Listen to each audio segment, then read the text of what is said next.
Fit-tmiem din il-ġimgħa aktar minn 63,000 familja bit-tfal taħt is-16 sena bit-tfal b'żabilta u dawk li qed jiffosterjaw it-tfal se jieħdu pagament ta' 24 miljun euro. Dan tħabbar f'konferenza l-aħbarijiet mill-Ministru għall-Politika Soċjali u Drittijiet tat-Tfal Michael Falzon fejn intqal li dan hu parti mill-Budget 2025 bit-tema Pajjiż ta' Kwalità. Is-Segretarju Permanenti fih dan l-istess Ministeru Mark Musu spjega li l-akbar investiment u dak ta' Children's Allowance li se jolqot aktar minn 41,700 familja bi 62,000 tifel u tifla. Dan se jsir b'investiment ta' 18.4 miljun euro li jinkludi l-ewwel kwart tas-sena d-dieħla.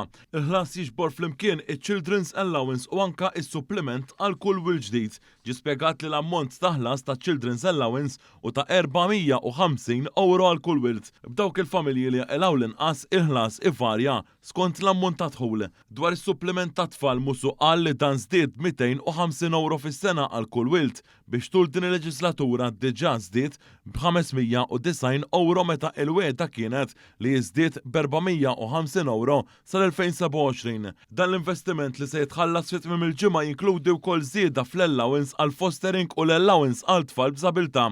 Is-Segretarju Permanenti fil-Ministeru ikkummenta dwar din iż-żieda bla preċedent f'tal-investiment. Hawnhekk allura qegħdin nitkellmu li fuq dawn l-erba' benefiċċji biss fuq sena dan l-investiment ħajkun qed jaqbes il-100 miljun euro. L-impatt hekk tieħu benefiċċji oħrajn li jitħallsu lill-familji bħal l-in-work benefit, bħal bonus li jitħallas għal twelid jew adozzjoni u benefiċċji oħrajn lill-familji inkunu qed nitkellmu fuq investiment annwali illi jilħaq hekk mhux jaqbes il-130 miljun euro. Min-naħa tiegħu il-Ministru Falzon qal li qed nagħmlu l-akbar investiment fil-potenzjal ta' wliedna li huma l-preżent u l-futur.